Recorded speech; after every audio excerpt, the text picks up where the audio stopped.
So next chapter अपन start करते हैं probability के साथ। जब प्रोबेबिलिटी शब्द आप लोग देखते हो तो उससे क्या समझ में आता है? प्रोबेबिलिटी बेसिकली क्या चीज के बारे में, मतलब क्या चीज समझाने का कोशिश कर रहा है? Chances of chances of occurrence. खाली अकरेंस थोड़ी ना होगा। चांसेस ऑफ अकरेंस और non occurrence of any event. किसी भी चीज का होने का या नहीं होने का संभावना का मतलब होता है क्या? प्रोबेबिलिटी। ठीक है। कितना प्रोबेबिलिटी है कि आप लोग सब के सब 90% प्लस स्कोर करोगे? हाँ। कितना प्रोबेबिलिटी है कि आप लोग सब के सब 90% प्लस, चलो 85% प्लस स्कोर करोगे? सब के सब 85% ऑन एन एवरेज स्कोर करोगे। तो उसका वन, तो वन हो गया तो श्योर इवेंट बन जाएगा। वन का मतलब 100%। ये 100% आप लोग जितने लोग हैं सबके सब 85% स्कोर करोगे करोगे। ठीक है ना? और उसको अगर हम जीरो कर दे तो उसका मतलब इम्पॉसिबल इवेंट, मतलब कोई भी 85% के ऊपर स्कोर नहीं करेगा। ठीक है। बट हम बिल्कुल भी ये नहीं चाहता है। हम बीएमएसटी में तो 100 आउट ऑफ 100 चाहता है और ओवरऑल चाहता है कि आप लोग कम से कम 85-90% प्लस ही स्कोर करें। ठीक है। चलो। तो प्रोबेबिलिटी का बेसिक मतलब क्या हो गया? चांसेस ऑफ अकरेंस ऑफ और non occurrence of any event. अब प्रोबेबिलिटी को आगे पढ़ने से पहले इसके कुछ टर्म्स है, पहले वो टर्म्स को अपन जान लेते हैं। ठीक है। सबसे पहला टर्म होता है random experiment. Random experiment.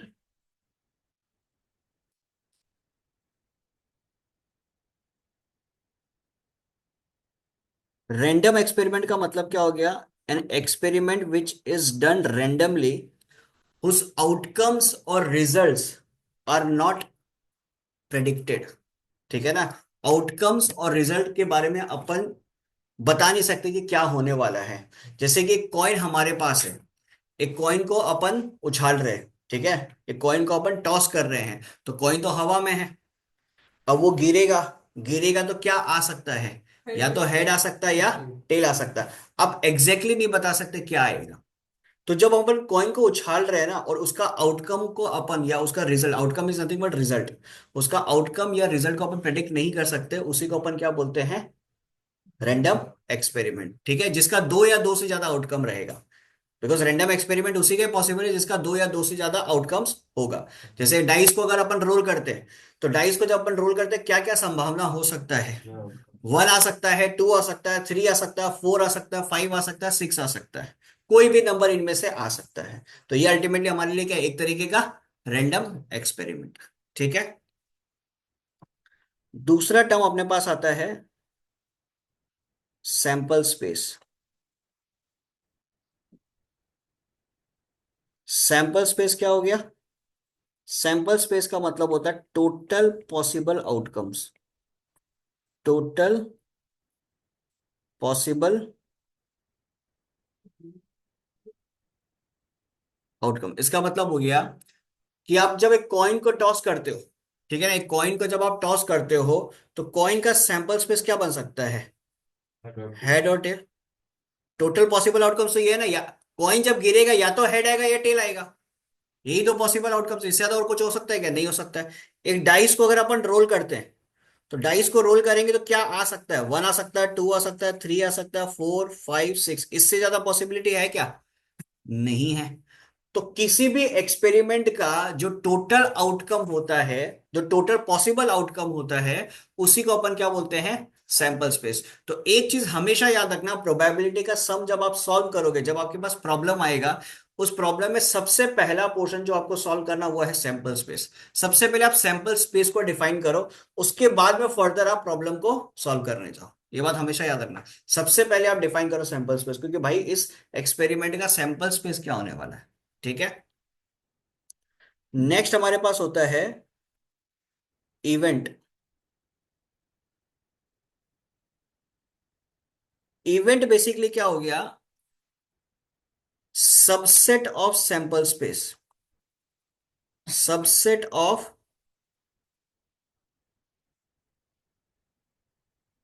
Sample space कहने का मतलब सोचो, एक डाई को हम रोल किया, ठीक है ना, एक डाई को हम रोल किया तो हमको पता है उसका सैंपल स्पेस क्या, 1 2 3 4 5 6। कहानी समझ में आ रहा है? अब इसमें हम एक इवेंट को डिफाइन करता है। सोचो ए एक इवेंट है जिसके लिए हम बोल रहे हैं कि जब हम डाइस को रोल कर रहे हैं, ऑड नंबर आने का पॉसिबिलिटी क्या क्या हो सकता है। तो ऑड नंबर के लिए हम, मेरे दिमाग में क्या आएगा, 1 आ सकता है, 3 आ सकता है, और हम प्रोबेबिलिटी का बात नहीं कर रहे, सिर्फ इवेंट के बारे में बात कर रहे हैं, ठीक है ना, इसमें प्रोबेबिलिटी अभी तक डिफाइन हुआ नहीं है।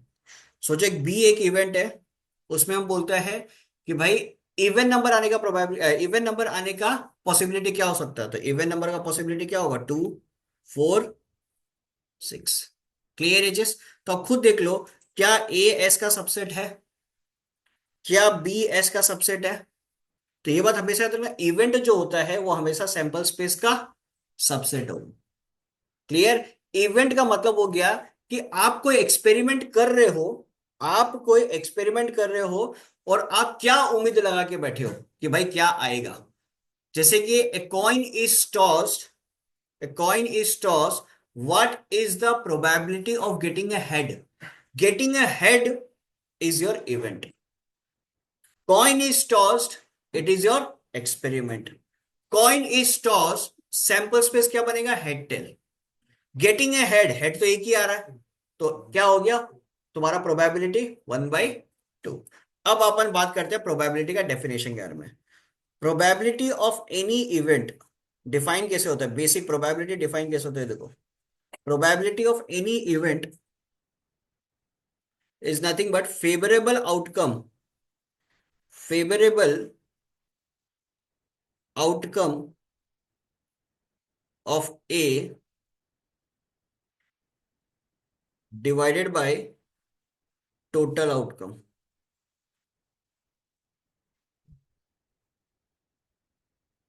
सैंपल स्पेस, सिंपल सिंपल भाषा में बोल सकते हैं, ठीक है। इसीलिए मैं कहता हूं कोई भी प्रोबेबिलिटी का जब आपके पास क्वेश्चन आएगा, सबसे पहले आप क्या डिफाइन करो, sample space. Sample space define होगा मतलब आपका डिनोमिनेटर डिफाइन हो चुका है, डिनोमिनेटर आपका आ चुका है, ठीक है। अब खुद एक बार सोचो, ये जो पूरा पोर्शन है इसको देख के खुद सोचो एक बार, कि प्रोबेबिलिटी ऑफ एनी इवेंट क्या 1 से बड़ा हो सकता है या 0 से छोटा हो सकता है? कभी भी नहीं होगा। Probability of any event is never greater than 1 और लेस देन 0। तो हम लोग ये बोलेंगे कि probability of any event always lies between 0 and 1। अब यहां पे ध्यान देना, जब हम लिखा है probability of any event lies between 0 and 1, 0 और 1 खुद भी इंक्लूडेड है, 0 और 1 खुद भी क्या है, इंक्लूडेड है। तो प्रोबेबिलिटी ऑफ एनी इवेंट अगर मैं 0 के बराबर कर दूं, ठीक है, प्रोबेबिलिटी ऑफ एनी इवेंट अगर मैं 0 के बराबर कर दूं, इससे क्या समझ में आता है, 0%। किसी भी चीज का होने का नहीं होने का संभावना क्या, 0%। मतलब इसको बोलते हैं इम्पॉसिबल इवेंट। क्या बोलेंगे इसको, इम्पॉसिबल इवेंट, ठीक है। Probability of any event is equal to, अगर 1 कर दूं मैं, इसको बोलेंगे क्या, मतलब कोई भी चीज का होने का संभावना क्या, 100%। अब मैंने बोला कि इस क्लास में जितने बच्चे 85% एवोव लाने का पॉसिबिलिटी क्या है, आप लोग बोलते हो कि 100% सर आएगा ही आएगा, 100% भैया आएगा ही आएगा, तो मतलब ये क्या हो गया, श्योर इवेंट।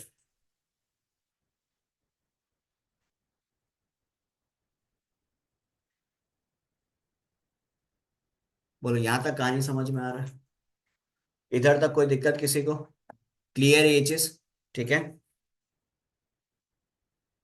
अब इवेंट के केस में मैं आपको दो चीज और डिफाइन करके देता हूं, एक होता है सिंपल इवेंट, एलिमेंट्री इवेंट बोलो या सिंपल इवेंट बोलो।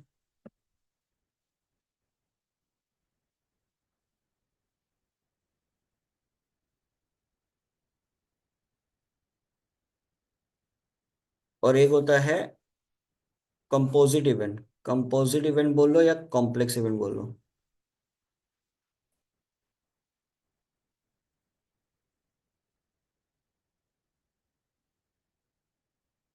सिंपल और एलिमेंट्री इवेंट एक ऐसा इवेंट होता है जो फर्दर डिकम्पोज नहीं होता, मतलब जो फर्दर और स्प्लिट नहीं हो सकता। और कंपोजिट और कॉम्प्लेक्स इवेंट एक ऐसा इवेंट होता है जो फर्दर स्प्लिट हो सकता है। कहने का मतलब सोचे, कॉइन इज टॉस 2 टाइम्स। एक कॉइन को हम लोग कितना बार टॉस कर रहे हैं? 2 बार। कॉइन हमारे पास है, 2 बार उसको हम टॉस कर रहे हैं। तो 2 बार जब हम उसको टॉस कर रहे हैं, उसका सैंपल स्पेस क्या क्या बन सकता है? एक बन सकता है हेड टेल, एक बन सकता है टेल हेड, एक बन सकता है हेड हेड, और एक बन सकता है टेल टेल। इससे ज्यादा पॉसिबिलिटी है क्या? ये जो हम head tail tail head tail tail लिखा है, ये समझ में आ रहा है क्या है ये समझ में आया ना? कि भाई कॉइन को पहला बार उछाला, हेड आया, दूसरा बार उछालने पे टेल आया, ये एक पॉसिबिलिटी। कॉइन को पहला बार उछाला, टेल आया, दूसरा बार उछाला, हेड आ गया, ये एक पॉसिबिलिटी। कॉइन को हम उछाला, हेड आया, दूसरा बार में भी हेड आ गया। कॉइन को उछाला, टेल आया, दूसरा बार में भी टेल आ गया।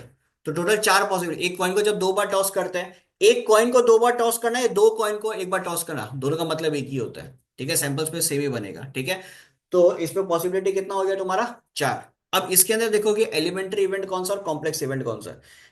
ये जो हेडेड और टेल टेल ना, ये हो गया तुम्हारा एलिमेंट्री इवेंट। ये क्या हो गया? क्योंकि हेड के बाद में आगे फिर से क्या आ रहा है? हेड ही आ रहा है। टेल के बाद में आगे फिर से क्या आ रहा है? टेल ही आ रहा है। मतलब ये अपने आप को ब्रेक नहीं कर रहा है। तो ये हो गया तुम्हारे लिए सिंपल इवेंट। और हेड टेल टेल हेड, ये क्या हो जाएगा? Complex event. ये अपने आप को ब्रेक कर लिया, मतलब पहले हेड आया तो दूसरा बार में टेल आ गया। ठीक है, ये तो चलो फर्दर पार्ट्स था इसका, ये बता दिया। अब 3 सबसे इंपॉर्टेंट इवेंट्स के बारे में अपन पढ़ने वाले, जो आपका पूरा चैप्टर के अंदर आपको जरूरत पड़ेगा। ठीक है, देखो पहला इवेंट लिखो, यहां तक नोट डाउन किया? पहला इवेंट लिखो, mutually exclusive event.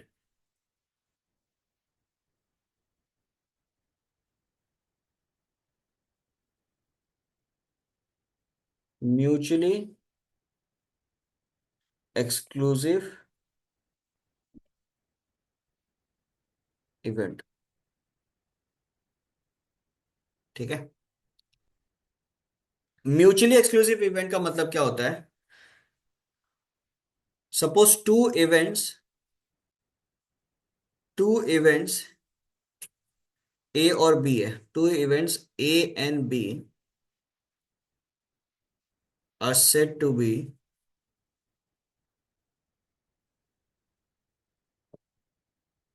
mutually exclusive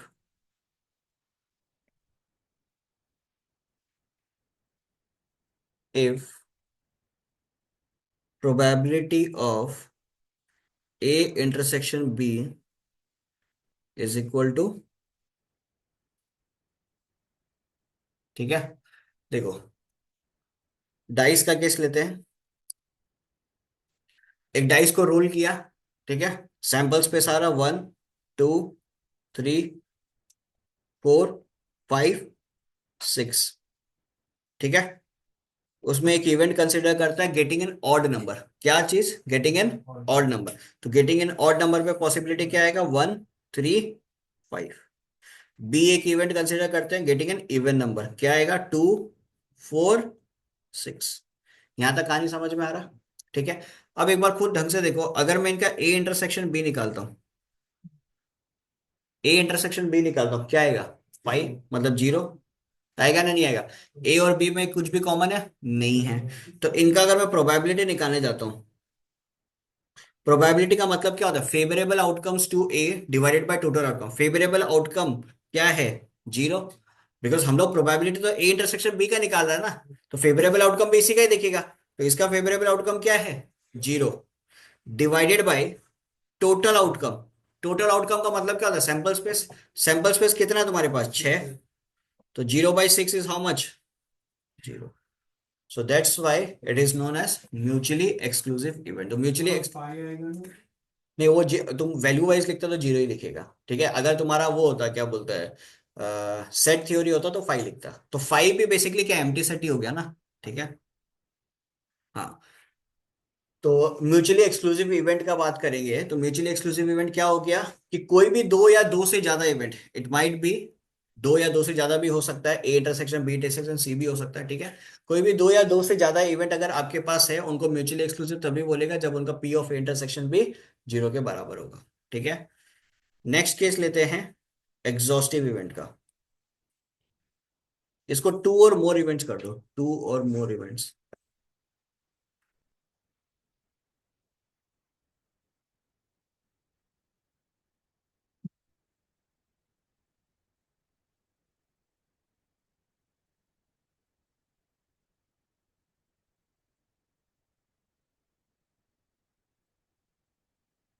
to और more event A and B are said to be exhaustive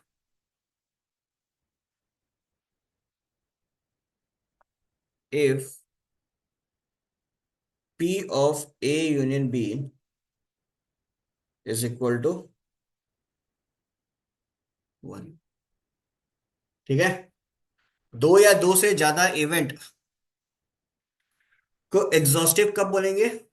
जब उनका यूनियन किसके बराबर होगा? 1 के बराबर होगा। कहने का मतलब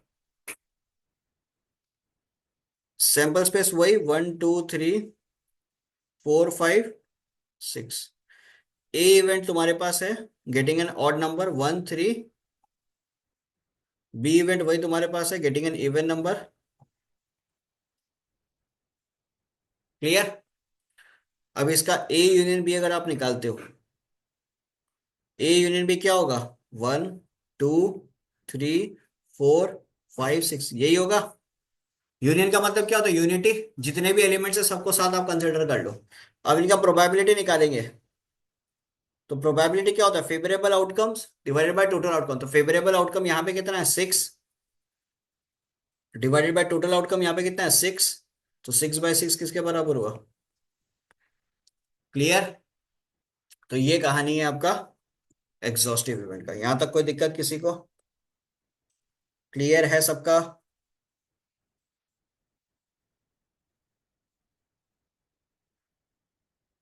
बोलो इधर तक कोई दिक्कत है तो बताओ।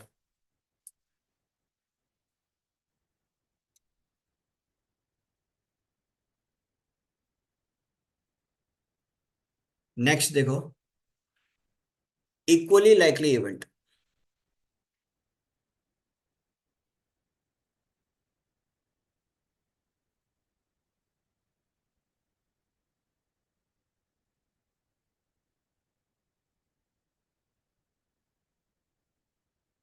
Equally likely event, two events A and B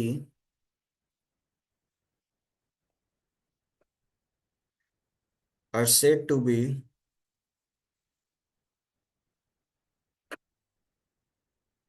equally likely if P of A is equal to, ये दो इवेंट्स को इक्वली लाइकली कब बोलेंगे? जब प्रोबेबिलिटी ऑफ ए और probability of B both are same. तो तो सिंपल सा चीज सोचो, यही 1 2 3 4 5 6। ठीक है। ए इवेंट क्या था? 1 3 5। बी इवेंट क्या था? 2 4 6। तो अगर हम ए का प्रोबेबिलिटी निकालता है क्या होगा? 3/6। 3/6 कैसे हो समझ में आ रहा ना? यहाँ पे 3 है, यहाँ पे टोटल 6 है, तो कितना आएगा? 1/2।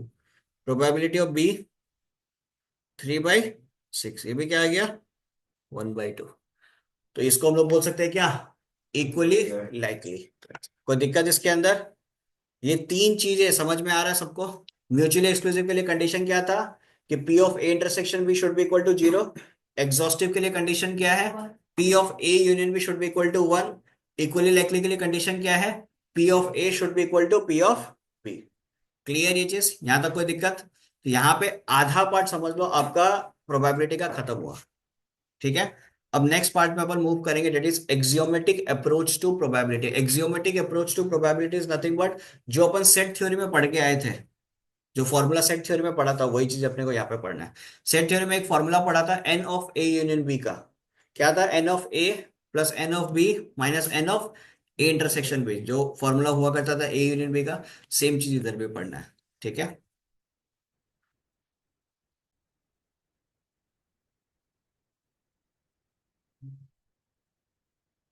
एक्सियोमेटिक अप्रोच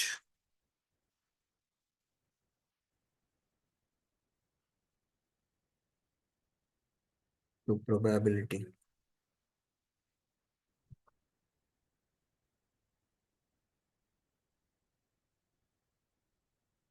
ठीक है, एक्सियोमेटिक अप्रोच टू प्रोबेबिलिटी। यहाँ पे क्या सिनेरियो होगा देखो, P of A union B is equal to P of A plus P of B minus P of A intersection. वहां पे क्या पढ़ा था हम लोग, N। N का मतलब होता था नंबर ऑफ एलिमेंट्स। ठीक है, यहाँ पे P का मतलब होता है प्रोबेबिलिटी। इसको अपन और बोल सकते हैं addition theorem of probability.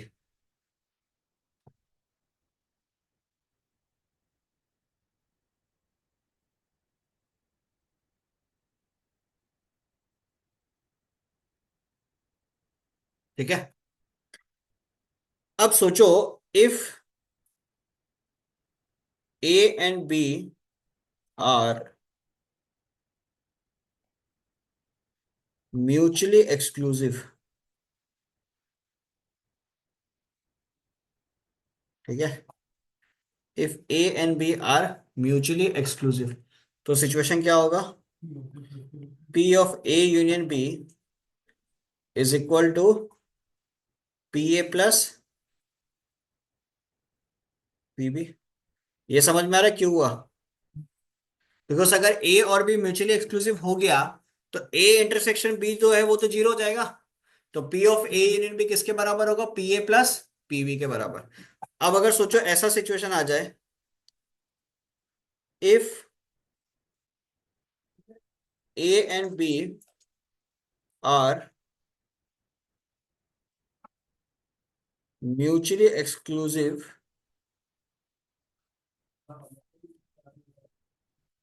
And exhaustive, तो क्या हो जाएगा, वन इज इक्वल टू,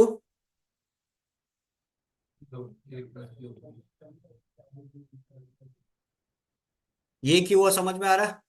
भाई म्यूचुअली एक्सक्लूसिव है तो ये पोर्शन जीरो, एग्जॉस्टिव है तो ये पोर्शन वन के बराबर, तो P A plus P B कितना के बराबर हो जाएगा, वन के बराबर। कोई दिक्कत यहाँ तक क्लियर है सबका? अच्छा, और का जब कंडीशन होता है तो हम लोग क्या यूज करते हैं, और का कंडीशन में, और का कंडीशन में क्या यूज करते हैं, P of A union B. भाई और में तो यूनियन यूज करते हैं ना, भूल गए सब लोग। और एंड का कंडीशन में क्या यूज करते हैं, इंटरसेक्शन।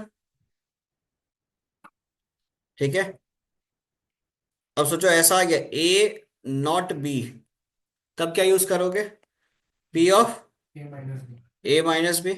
ए माइनस बी यूज कर लो या ए इंटरसेक्शन बी कॉम्प्लीमेंट। कोई दिक्कत इसमें? तब इससे एक और चीज लिखो, हम लोगों ने क्या लिखा, प्रोबेबिलिटी जब पढ़ा था तो प्रोबेबिलिटी का मतलब क्या समझा था, चांसेस ऑफ अकरेंस और non occurrence of any event.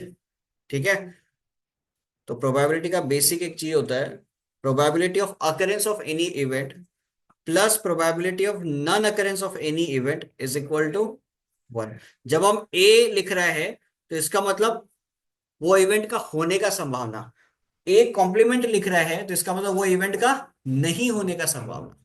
ऐसे भी बोल सकते हो, सक्सेस प्लस फेलियर। ठीक है,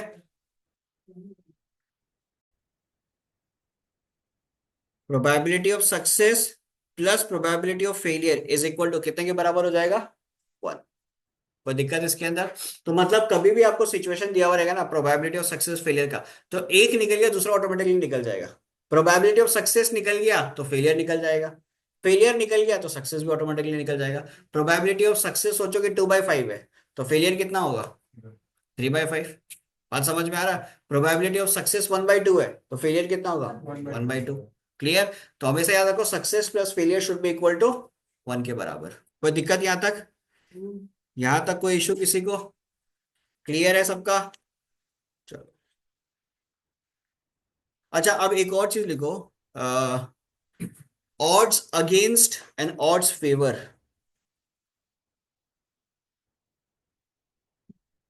odds favor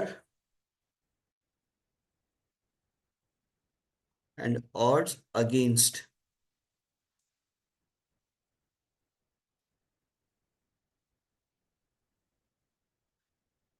ये बेसिकली प्रोबेबिलिटी नहीं है, ठीक है, ये एक रेशियो है सक्सेस और फेलियर का। सिंपल डेफिनेशन में समझे तो सक्सेस और फेलियर का, आपका बुक में बहुत कॉम्प्लिकेट करके वहां पे दिया हुआ है, ठीक है, बट आप हमेशा इसको याद रखो ना, तो इस तरीके से याद रखो, एक रेशियो है सक्सेस और फेलियर का। Success is to failure is odds in favour, failure is to success is odds against. कोई भी पर्टिकुलर इवेंट है तुम्हारे पास, ठीक है ना, उसका अगर मेरे को ऑड्स फेवर में निकालना है तो ऊपर सक्सेस होना चाहिए नीचे फेलियर, और उसका ऑड्स अगेंस्ट निकालना है तो ऊपर फेलियर नीचे सक्सेस। एक सिंपल सा चीज लो कि मान लो ये एक बास्केट है, ठीक है, ये यहाँ पे निशांको है, पूरा साल हर एग्जाम्पल में निशांको रहा है, आखिरी में भी निशांको ही रहेगा, ठीक है, यहाँ पे निशांको है। ये अब बास्केट में बॉल डालने का कोशिश कर रहा है, इसको 5 शॉट दिया गया। कितना शॉट दिया गया? 5 शॉट्स इसको दिया गया, ठीक है।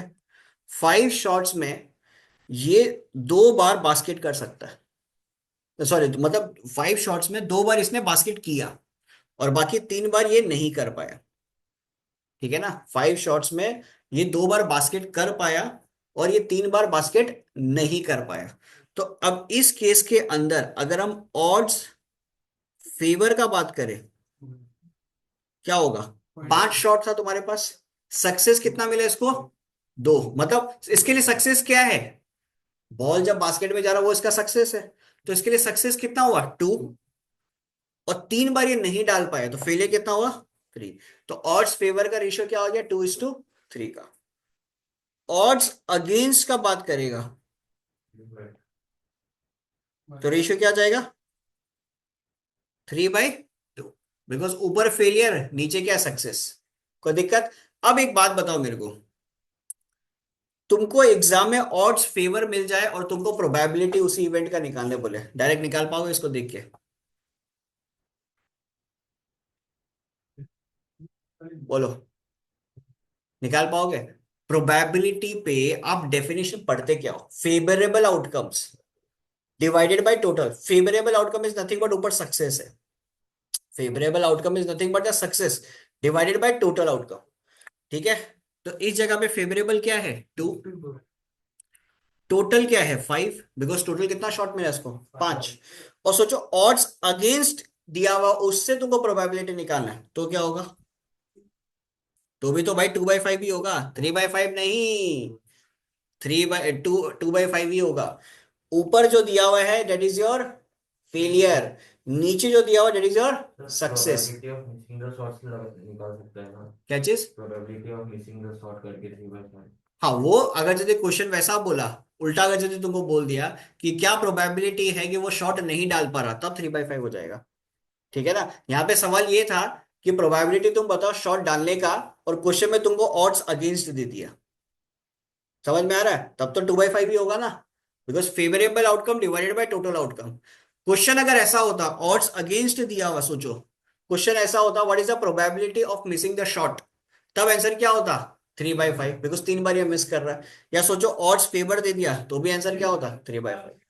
क्लियर है चीज? आपको बेसिक दिमाग में रखना है, फेवर का मतलब सक्सेस बाय फेलियर, अगेंस्ट का मतलब फेलियर बाय सक्सेस। प्रोबेबिलिटी का बेसिक डेफिनेशन क्या बोलता है? Favourable outcomes to the event divided by total outcomes. अब इवेंट क्या है वो भी आपको ध्यान में रखना पड़ेगा। क्या इवेंट सक्सेस के रेस्पेक्ट में पूछा है?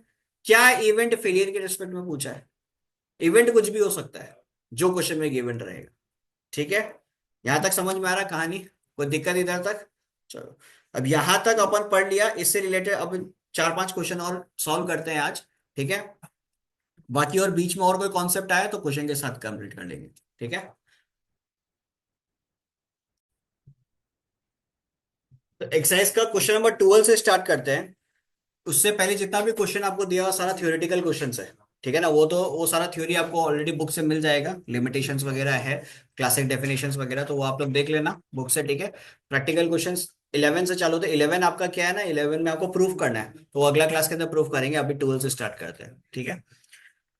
इसमें बोला what is the chance that a non leap year should have 53 Sundays. अगर एक नॉन लीप ईयर का बात करें तो टोटल नंबर ऑफ डेज कितना होता है? 365 डेज होता है। 365 डेज का मतलब हो गया 52 वीक्स प्लस एक दिन एक्स्ट्रा, यही होता है ना। 52 × 7 + 1 डे, ठीक है। अब 52 वीक्स 100% होता तो 52 संडे तो ऑब्वियस सा बातें होगा। बाकी जो रिमेनिंग एक दिन आपके पास बचा हुआ है, वो दिन तो कुछ भी हो सकता है। संडे भी हो सकता है, मंडे भी हो सकता है, ट्यूसडे भी हो सकता है, वेडनेसडे, थर्सडे, फ्राइडे, सैटरडे, कुछ भी हो सकता है। तुम्हारे पास टोटल नंबर ऑफ डेज कितना है? 7, मतलब सैंपल स्पेस कितना बना? 7। उसमें से कोई एक पर्टिकुलर दिन आपका संडे हो सकता है, तो प्रोबेबिलिटी क्या बनेगा इसका? सीधा सीधा 1/7, ठीक है। तो सीधा सीधा ऐसे लिखो, since the non leap year consist of 365 days, that is 52 week plus 1 day, therefore probability of having 53 Sunday कितना हो जाएगा? 1/7। हालांकि पता है तुम लोग इसको लिखा कैसे जाता है? ये 1/7 तो हम लोग लिख लिया, बट एक्चुअल में इसमें कॉम्बिनेशन यूज होता है, ठीक है। बिकॉज देखो सैंपल स्पेस जो होगा, अब 7 में से कोई एक पर्टिकुलर दिन सिलेक्ट करोगे, 7 डे है ना, तो 7C1 इस तरीके से। और आपको सिलेक्ट कौन सा करना है? संडे। तो संडे एक सिंगल संडे, तो तरीका क्या होता है? 1C1। सिंस 1C1 का वैल्यू 1 होता है और 7C1 का वैल्यू क्या होता है? 7, that's why it has been written directly as 1/7। आया बात समझ में? जब पॉसिबिलिटी दो दो तीन तीन चीजों को सिलेक्ट करने का होगा ना, तब आप लोग प्रॉपर कॉम्बिनेशन के अंदर घुसोगे। बट बचपन से हम लोग हमेशा यही करते हुए आ रहे हैं कि कॉइन है, कॉइन को टॉस किया, हेड आने का प्रोबेबिलिटी क्या? 1/2। एक्चुअल में क्या होता है? 1C1 divided by 2C1। But बचपन में कभी पीएनसी पढ़ा नहीं है, तो हम लोग डायरेक्टली यूज नहीं कर सकते, ठीक है। अब देखो नेक्स्ट क्वेश्चन आपके पास है, what is the probability of obtaining 9 points by throwing 2 dice simultaneously. दो दो डाइस को एक साथ आप फेंक रहे हो, ठीक है ना। तो पहले तो ये समझो कि जब 2 डाइस को आप एक साथ फेंक रहे हो, टोटल केसेस कितना बनेगा? सैंपल स्पेस कितना बनेगा? 36। क्या क्या होगा? 1 1, 1 2, 1 3, 1 4, 1 5, 1 6, ये होगा। फिर उसके बाद 2 1, 2 2, 2 3, 2 4, 2 5, 2 6। फिर 3 1, 3 2, 3 3, 3 4, 3 5, 3 6। ये तो ऐसा नहीं कि आप लिख के रखो हमेशा, क्योंकि इस टाइप का क्वेश्चन बनता ही है, ठीक है। 4 1, 4 2, 4 3, 4 4, 4 5, 4 6, ठीक है। 5 1, 5 2, 5 3, 5 4, 5 5, 5 6। फिर 6 1, 6 2, 6 3, 6 4, 6 5। ये भाई समझ में आया ना क्या लिखा है हम? ये 1 1 जब लिखा, मतलब 2 डाइस को फेंका, पहला डाइस में भी 1, दूसरा डाइस में भी 1। जब हम डाइस को फेंका, पहला डाइस में 4, दूसरा डाइस में 1, इस तरीके का जो सिनेरियो बनेगा, तो टोटल कितना केसेस बनेगा? 36 केसेस बनेगा, इससे ज्यादा और कोई केसेस नहीं बनेगा। अब सवाल तुमको क्या पूछा उस पर फिर से आ जाओ। What is the probability of obtaining total of 9 points, total of 9 point मतलब सम करने पे कितना आना चाहिए, 9 आना चाहिए। तो सम करने पे 9 अगर आएगा तो कहां से, देखो इस लाइन पे तो आएगा ही नहीं, एक भी नहीं पड़ेगा। 1 + 6 कितना होगा, 7। ठीक है, दूसरा वाला लाइन में पड़ेगा क्या, इसमें भी 6 + 2 8। तो 9 कहाँ से स्टार्ट हो रहा है, यहां से स्टार्ट हो रहा है, मतलब ये लाइन तो पूरा का पूरा चेक कर लो कितना हो गया, इस पे कितना नंबर आ रहा है, 1 2 3 4। ठीक है ना, कितना नंबर आ रहा है, 4। तो इसका मतलब प्रोबेबिलिटी ऑफ दिस इवेंट कितना होगा, 4/36 कितना होता है, 1/9। बोलो कहानी समझ में आया। अब इसमें जो इंग्लिश में कहानी लिखना है वो आप लोग लिख लेना। Since total number of cases आपका इतना बनेगा, इवेंट टोटल आपके पास क्या क्या बन रहा है, 3 6 4 5 5 4 6 3 ये बनेगा। तो प्रोबेबिलिटी ऑफ दैट इवेंट क्या हो जाएगा, 4/36, that will be 1/। Clear, exam में ऐसे लिख के मत आ जाना, सीधा सीधा लिख के मत आना, कुछ इंग्लिश में लिखना भी पड़ेगा आपको, वो लिख लेना। हाँ हाँ, ये बना के दिखाओ। ये बना के दिखाने का मतलब हो गया कि भाई तुम टीचर को ये बताने का कोशिश कर रहे हैं कि तुमको आता है, तुमने छापा नहीं है, तुमको कॉन्सेप्ट पता है कहाँ से आया ये चीज। ठीक है, चलो नेक्स्ट आपके पास है, two unbiased dice are thrown, find the probability that sum of the faces is not less than 10। चलो इसी से काम हो जाएगा, 14 नंबर इसी से ही अपना बन जाएगा। क्या बोलना चाह रहा है ये, two unbiased dice are thrown, find the probability sum of the faces not less than 10। Not less than 10 का मतलब क्या हो गया, 10 से नीचे तुमको चाहिए या नहीं चाहिए, 10 से नीचे तुमको नहीं चाहिए। इसका मतलब 10 के ऊपर वाला जो है वही तुमको चाहिए। तो 10 के ऊपर वाला अगर तुमको चाहिए तो 10 से ऊपर वाला कौन सा हो गया फिर, कहां से स्टार्ट करेंगे अपन, 4 6 5 5 6 4 6 5 6 6 कितना हो गया, 3 2 5 5 और 1 6। तो प्रोबेबिलिटी ऑफ दिस इवेंट कितना हो जाएगा,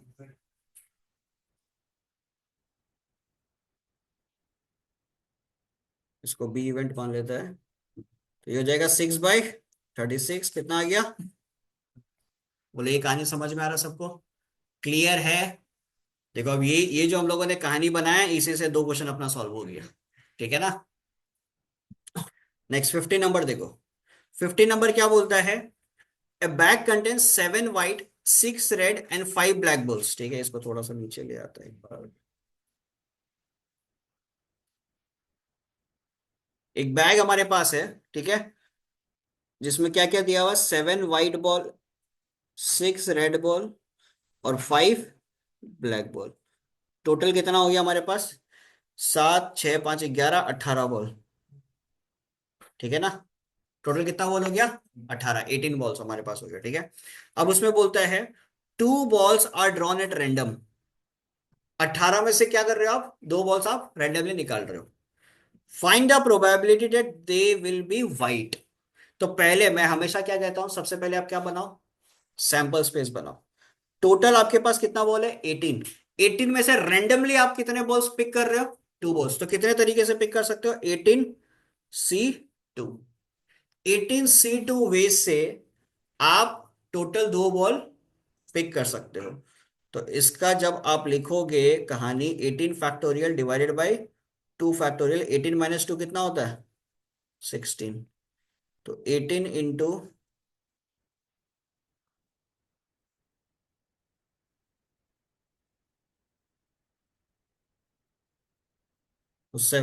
9 कितना हो जाएगा, 153। ये आ गया आपके पास सैंपल स्पेस। क्लियर, अब उसमें बोलता है जो इवेंट है, इवेंट क्या है, picking a wide ball. Wide ball pick कर रहा है ना, हाँ ठीक है। वाइड बॉल आपके पास है कितना, 7। अब 7 में से भी 2 वाइड बॉल आप पिक कर रहे हो। ठीक है ना, बिकॉज दोनों का दोनों क्या होना चाहिए, वाइड होना चाहिए। तो कितना तरीके से आप पिक करोगे, 7C 2 वेज में। तो क्या हो जाएगा, 7 फैक्टोरियल डिवाइडेड बाई 2 फैक्टोरियल। 7 - 2 कितना होता है, 5 फैक्टोरियल। तो 7 6 5 2 3 जा, तो 7 3 जा कितना आ गया? 21। तो प्रोबेबिलिटी ऑफ दिस इवेंट कितना हो जाएगा? 21 डिवाइडेड बाय 153। डिविजिबल है क्या थोड़ा और? 3 से है ना? 3 से 7 टाइम्स और 3 से 51। क्लियर? आंसर क्या दिया हुआ है? 21/1। अच्छा, ये लोग 21/153 में छोड़ दिया, ठीक है, कोई बात नहीं है। नहीं नहीं, इसको ऐसे रहने दो। ठीक है, कोई दिक्कत यहाँ तक? क्लियर है? कहानी यहाँ तक समझ में आया? तो ये था आपका क्वेश्चन नंबर 15। ठीक है, चलो नेक्स्ट क्लास के अंदर फर्दर अपन डिस्कस करेंगे।